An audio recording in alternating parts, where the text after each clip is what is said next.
Hello friends, எல்லோரும் எப்படி இருக்கீங்க? Welcome to Sivasaranam channel. Thanks to subscribers. இன்னமும் சப்ஸ்கிரைப் பண்ணாமல் இருக்கிறவங்க சப்ஸ்கிரைப் பண்ணிடுங்க. இன்றைக்கி நம்ம எல்லோருக்கும் ஃபேவரட்டான சிக்கன் செட்டிநாட் கிரேவி எப்படி பண்ணலான்னு பார்க்கலாம். சொல்லவே வேண்டாங்க, இந்த gravy idli, dosa, chapati, parotta, white rice, puri எதுக்கு தான் நல்லா இருக்காது? வாங்க செஞ்சு சாப்பிட்லாம். செட்டிநாட் சிக்கன் கிரேவி கோயம்புத்தூர் ஸ்டைலில். 3 பெரிய வெங்காயம் நறுக்கி வச்சுக்கோங்க. இஞ்சி பாருங்கள், நான் இது எடுத்துருக்கேன். இன்னும் வேணுங்கிறவங்க இன்னும் கொஞ்சம் எடுத்துக்கோங்க. இஞ்சி நல்லா கழுவிட்டு தோலெல்லாம் சீவிட்டு பொடியாக நறுக்கி வச்சுக்கலாம். அப்போ தான் மிக்சியில் நல்லா ஃபைன் பேஸ்ட்டாக வரும்.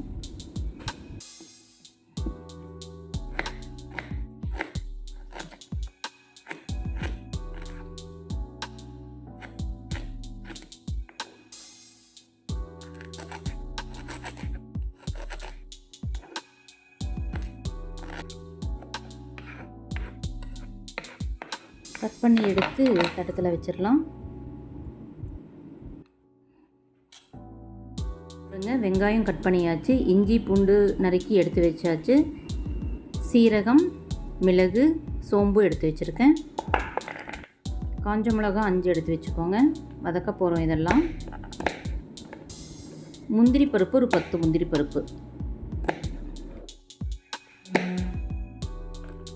ஏன்னா சிக்கன் செட்டிநாடு நம்ம கோகனட் மில்க் யூஸ் பண்ணுவோம்.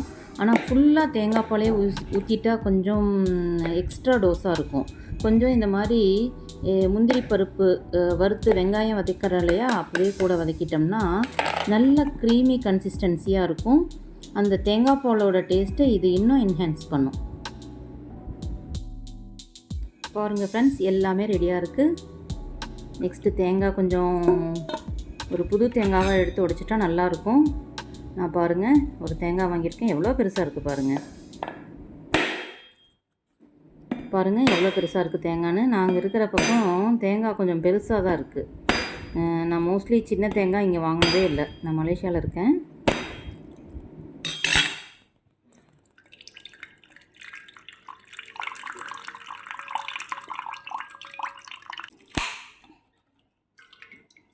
பாருங்கள், தேங்காய் ஃப்ரெஷ்ஷாக சூப்பராக ரெடியாக இருக்குது. இப்போ நமக்கு கொஞ்சம் ஆயில் போட்டு வரமிளகாய் வறுத்து வச்சிடலாம். ஃபஸ்ட்டு கருகிடக்கூடாது. எண்ணெய் ரொம்ப சூடாகாததுக்கு முன்னாடியே வறுத்து எடுத்துடணும் வெளியே. என்ன பண்ணுவேன்னா, வரமிளகா வறுத்துருச்சுன்னு தெரிஞ்ச உடனே எடுத்துகிட்டு இருந்தால் அதுக்குள்ளே கூட கருகிரும். அதனால் உடனே அந்த வெங்காயத்தை கூட போட்டுருவேன். அந்த சூடு அடங்கிடும், ஃபர்தராக கருகாது. அப்புறம் வெங்காயத்தை வதக்கிடலாம். வெங்காயம் கொஞ்சம் நல்லா ப்ரௌனாக வர மாதிரி, கருகக்கூடாது. ப்ரௌனாக வந்த உடனே முந்திரி, இஞ்சி பூண்டு, மிளகு, சீரகம், பெருஞ்சீரகம் எல்லாம் போட்டு வறுத்துடுறோம்.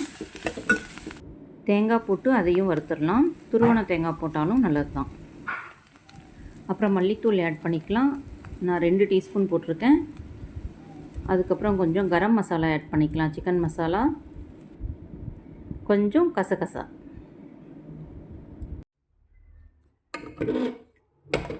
குக்கரில் பாருங்கள், பட்டை, கிராம்பு, ஏலக்காய் கொஞ்சம் ஆயிலில் வறுத்துட்டு கழுவி க்ளீன் பண்ணி வச்சுருக்கிற சிக்கன் எடுத்து உள்ளே போடுறோம். ஆல்ரெடி வதக்கி வச்சுருந்தோம் இல்லையா, அது பேஸ்ட் பண்ணி ரெடியாக வச்சுருக்கோம். பாருங்கள்,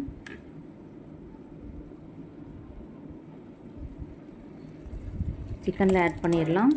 வேணுங்கிற அளவு தண்ணி ஊற்றிக்கோங்க, உப்பு சேர்த்திடுங்க. இது ப்ராய்லர் கோழி. நான் 3 விசில் விட்டுருக்கேன். உங்கள் சிக்கனுக்கு எவ்வளோ விசில் வேணுமோ அந்த மாதிரி பாருங்கள். சிக்கன் கிரேவி எவ்வளோ நல்லா வந்திருக்குன்னு. கொஞ்சம் தான் ஆயில் சேர்த்தனேன், அதுவே சரியாக இருக்குது. இன்னும் நிறைய சேர்த்தனா ரொம்ப மிதந்துட்டுருக்கும். இது சரியாக தான் இருக்குது. பாருங்கள், பர்ஃபெக்டாக வந்திருக்கு. இந்த ரெசிபி உங்களுக்கு பிடிச்சிருக்கா? லைக் பண்ணிடுங்க, சப்ஸ்கிரைப் பண்ணிக்கோங்க, ஃப்ரெண்ட்ஸுக்கு ஷேர் பண்ணுங்கள். இந்த கிரேவி பார்த்தா எது கூட சேர்த்து சாப்பிட்டா நல்லா இருக்கும்னு நினைக்கிறீங்க? அதை கமெண்ட்டில் சொல்லுங்கள். இது கூட தோசை, பூரி, பரோட்டா எது இருந்தால் நல்லாயிருக்குன்னு சொல்லுங்கள். நான் வந்து ஒயிட் ரைஸ் வச்சு சாப்பிட்றேன். கூடவே ஒரு பாயில்டு எக் வச்சுட்டேன். சூப்பராக இருந்தது ஃப்ரெண்ட்ஸ். இதே மாதிரி செஞ்சு என்ஜாய் பண்ணுங்கள். தேங்க்யூ.